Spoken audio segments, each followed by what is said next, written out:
Animasi ini dibuat berdasarkan pengalaman pribadi pengirim cerita. Mohon menghargai kisah ini dan tidak menyudutkan pihak manapun. Kadang, orang yang kita kira datang membawa kebahagiaan justru menjadi sosok paling berbahaya dalam hidup kita. Kenalin, namaku Nara. Umurku 20 tahun. Kali ini, aku mau berbagi kisah kelam yang dialami ibuku sendiri. Seorang perempuan kuat yang hampir dijadikan tumbal pesugihan oleh keluarga suaminya. Saat kejadian ini terjadi, aku masih duduk di bangku kelas 2 SMP. Ibuku, Bu Ratri, adalah seorang janda yang bekerja keras menghidupi aku. Beliau bekerja sebagai sales tas branded KW, keliling dari kantor ke kantor di Kota Renggala. Di salah satu instansi pemerintah, ibu mengenal seorang pejabat perempuan yang jadi langganannya.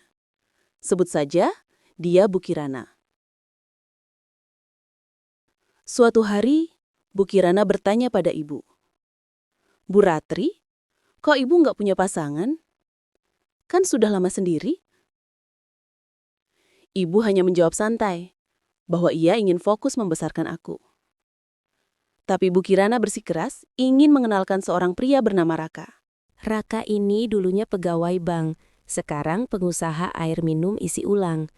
Kehidupannya sederhana, tapi terlihat stabil. Awalnya ibu ragu, tapi lama-lama karena perhatian dan sikap lembut Raka, ibu mulai luluh.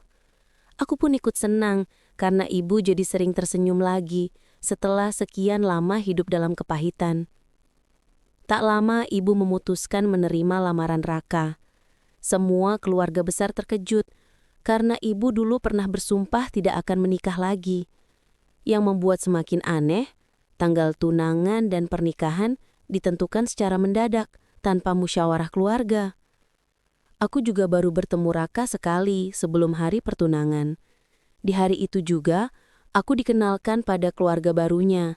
Anak Raka bernama Bayu, menantunya Sela, dan cucu perempuan mereka Naya. Yang membuat aneh, Sela terlihat terlalu antusias, bahkan berlebihan saat menyambut ibu sebagai calon keluarga baru. Tapi aku tidak terlalu memikirkan hal buruk. Sampai akhirnya hari pernikahan ibu dan Raka berlangsung. Tak lama setelah itu, kami pindah ke rumah Raka, sebuah rumah besar di pinggir kota Renggala. Dari luar terlihat megah, tapi entah kenapa suasananya terasa berbeda. Awal kejanggalan. Setiap malam, aku selalu melihat Raka keluar rumah sambil membawa wadah berisi kopi, bunga, dan sesuatu yang tidak kukenal. Ia meletakkannya di bawah pohon mangga dekat kolam. Saat kutanya, ia hanya berkata, "Ini buat penangkal hal-hal buruk dari luar." Ibu juga mulai mengalami mimpi berulang tentang makhluk besar yang ingin memangsanya. Ia menceritakannya pada Raka, tapi Raka hanya bilang itu bunga tidur. Suatu malam, ketika Raka sedang pergi bisnis keluar kota, tiba-tiba listrik rumah mati total. Ibu menjerit memanggilku.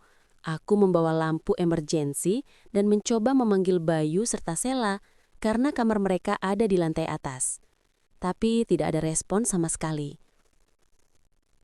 Saat kubuka sedikit pintu kamar mereka, aku melihat cahaya lilin melingkari mereka berdua. Mereka duduk bersimpuh, komat kamit, dan di depan mereka ada mangkuk berisi bunga dan darah. Di dalam mangkuk itu juga ada foto seseorang, tapi tidak jelas wajahnya. Ibu yang berdiri di belakangku langsung jatuh pingsan melihat itu. Tanda-tanda serangan. Sejak malam itu, kondisi ibu menurun drastis. Tubuhnya muncul bekas gigitan aneh. Ia sering muntah darah, bahkan disertai belatung. Dokter hanya menyebut ibu terlalu lelah, tapi kami yakin ini bukan penyakit medis, melainkan ulah orang terdekat yang ingin menjadikannya tumbal. Ibu terpukul mendengarnya. Puncak teror. Suatu hari, Raka menyuruhku menginap di rumah nenek. Ia bilang ada urusan penting. Aku sama sekali tidak curiga. Besoknya, ketika ibu menyusul ke rumah nenek, barulah ia menceritakan semuanya. Malam ketika aku tidak ada di rumah, Raka membius ibu lewat makanan. Saat ibu sadar, ia hanya mengenakan pakaian dalam dan tubuhnya diikat di kamar Bayu. Tak lama, Bayu, Sela, Raka, dan seorang wanita masuk ke kamar itu memakai pakaian serba hitam. Dan wanita yang membawa mangkuk berisi bunga serta darah hewan itu adalah Bu Kirana, orang yang dulu mengenalkan ibu pada Raka. Mereka mulai membaca mantra.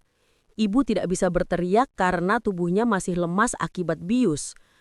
Tapi yang membuat ibu paling takut adalah makhluk besar yang selama ini muncul dalam mimpinya ternyata benar-benar muncul di ruangan, mendekati tubuh ibu dan mulai menjilatinya. Dalam kondisi hampir pingsan, ibu hanya mampu berzikir dalam hati. Ketika makhluk itu menjilati bagian kepala dan mata kakinya, ibu tiba-tiba bisa berteriak sekuat tenaga sambil membaca surat Yasin. Ruangan langsung berubah kacau, lampu mati menyala, angin berputar kencang, dan semua orang di ruangan tumbang dengan darah mengalir dari hidung mereka. Teriakan ibu terdengar oleh warga ronda yang langsung masuk dan menolong ibu. Akhir dari semua ini, ibu segera menceraikan Raka dan kembali tinggal bersama kakek nenek. Raka ditangkap polisi. Saat ditangkap, kondisi Raka mengerikan. Lidahnya terputus, gigi rontok, dan sekujur tubuhnya lumpuh. Bu Kirana mengalami gangguan jiwa dan harus dirawat di RSJ. Sementara Bayu dan Sela hilang entah kemana. Diinterogasi, Raka menuliskan pengakuan bahwa ia melakukan ritual pesugihan untuk mengelariskan dagangan galonnya dan mendapatkan kekayaan. Ia mengaku makhluk itu meminta tumbal istrinya. Karena selama ini ia sulit mencari perempuan yang cocok, Bu Kiranalah yang menuntunnya hingga mengenal ibu. Cucu mereka Naya meninggal karena perjanjian tumbal tidak ditepati tepat waktu. Dan target tumbal berikutnya adalah ibuku. Pesan dari ibu. Berhati-hatilah dalam memilih pasangan. Jangan terlalu cepat percaya pada orang yang baru dikenal.